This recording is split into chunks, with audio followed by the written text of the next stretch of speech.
প্রথমেই ডক্টর মিন্নাত ভাইকে মঞ্চে এসে আসন গ্রহণ করার জন্য অনুরোধ করছি। প্রথমে শুকরিয়া জ্ঞাপন করি মহান রব্বুল আলামিনের দরবারে।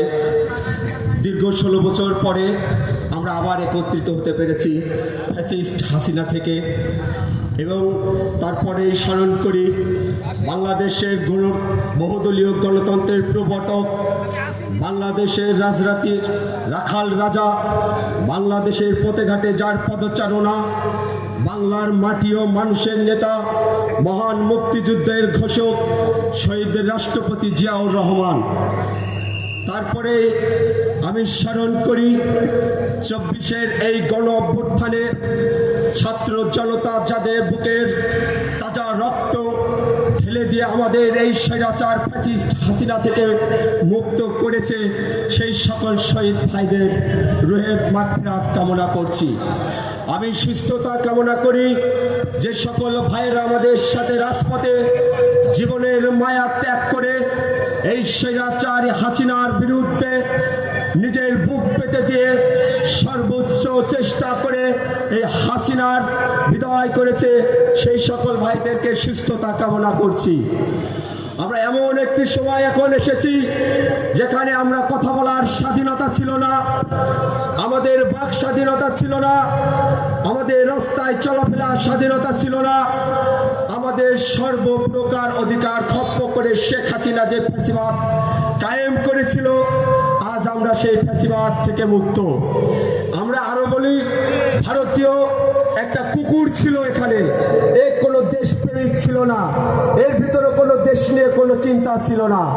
তার উচিত ছিল এই দেশের জনগণকে ভালোবাসা, কিন্তু সে মদত জুগিয়েছে দিল্লির দাদাদের, জনগণকে ভুলে গিয়েছে, শুধু দিল্লির দাদাদেরকে খুশি রেখেছে।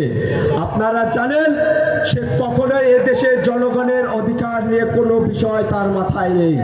দিল্লি খুশি তো তারা খুশি।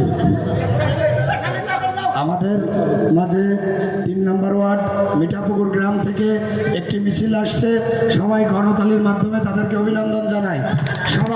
সবাই গণতালির মাধ্যমে তাদেরকে অভিনন্দন জানাই। 3 নম্বর ওয়ার্ড মিঠাপুকুর গ্রাম থেকে বিশাল একটি মিছিল নিয়ে আমাদের মাঝে উপস্থিত হচ্ছে, আমরা গণতালির মাধ্যমে তাদেরকে অভিনন্দন জানাই। বাঙালি জাতির আজ 16 বছর পরে ফ্যাসিস্ট হাসিনা থেকে মুক্ত হয়ে আমরা যে স্বাধীনতা পেয়েছি, সেই স্বাধীনতা যেন রুখে দিতে না পারে, কেননা এখনো হাসিনার দোসররা তৎপর। আপনারা দেখেছেন কিভাবে তারা তাদের সেই কুচক্র এখনো ধরে রেখেছে। কিছুদিন আগে দেখলেন আনসার বেঁচে ছাত্রলীগ যুবলীগ এসেছে, কিন্তু তাদেরকে 7 মিনিটও টিকতে দেওয়া হয়নি ওই শাহবাগ চত্বরে। তাই হাসিনা, তোমাকে বলে রাখি, তুমি যত চেষ্টাই করো এই বাংলার মাটিতে তোমার আর স্থান নাই। এই বাংলার মানুষ তোমাকে বহিষ্কার করেছে, তুমি ওই দিল্লির দাস দিল্লিতে যে পড়েছো। 3 নম্বর ওয়ার্ড মিঠাপুকুর গ্রাম থেকে বিশাল একটি মিছিল নিয়ে আমাদের মাঝে উপস্থিত হয়েছে, সবাই গণতালির মাধ্যমে তাদেরকে অভিনন্দন জানাই। আমাদেরকে সজাগ থাকতে হবে, কোনোভাবেই যেন আমাদের এই বিপ্লব রুখে দিতে না পারে, কারণ আমাদের এই বিপ্লব ধরে রাখতে হবে। কেননা দীর্ঘ 16 বছরে বাংলাদেশের প্রত্যেকটা সেক্টর গিলে খেয়েছে শেখ হাসিনা ও তার দোসররা। এখনো তারা তৎপর ছাত্র জনতার এই অভ্যুত্থানকে রুখে দেওয়ার জন্য। তারপরে আমি বলতে চাই একটি কথা, কালীগঞ্জের রাজনীতিতে যে আসুক আমরা তার পিছে থাকব, কিন্তু আমরা দেখেছি দূর সময়ে কালীগঞ্জ বিএনপির হাল ধরেছিল হামিদ ভাই। অনেক ষড়যন্ত্র করা হয়েছে তাকে নিয়ে, তাকে রাজপথ থেকে সরাই দেওয়ার চেষ্টা করা হয়েছে, কিন্তু তিনি জনবান্ধব নেতা হওয়ার কারণে শত চেষ্টা করেও তাকে রাজপথ থেকে সরাতে পারেনি। এই ছাত্র জনতার অভ্যুত্থানের সময় আপনারা জানেন হামিদ ভাইয়ের বাসা পুড়িয়ে দেওয়া হয়েছে। আওয়ামী লীগের মদতপুষ্ট সেই সব মানুষগুলাকে এখন অনেকে নিজের করে নিয়ে চলতেছে।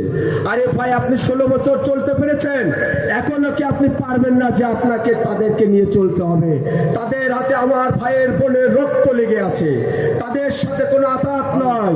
আওয়ামী লীগের সাথে কোনো আঘাত হতে পারে না, কারণ খুনির সাথে আমাদের লড়াইটা খুনির সাথে। খুনি কখনো আমাদের বন্ধু হতে পারে না।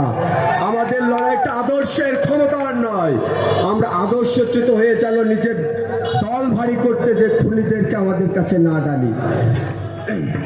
এই বলে আমি আমার সংক্ষিপ্ত বক্তব্য শেষ করছি। আমি সুস্থতা কামনা করছি সাবেক 3 বারের প্রধানমন্ত্রী, বাংলাদেশ জাতীয়তাবাদী দলের চেয়ারপারসন, দেশের নেত্রী বেগম খালেদা জিয়া আমাদের মা, তার দীর্ঘ হায়াত কামনা করি এবং সুস্থতা কামনা করি। তারেক রহমান বীরের বেশে আসবে ফিরে বাংলাদেশে। আমাদের মাঝে আমরা চাই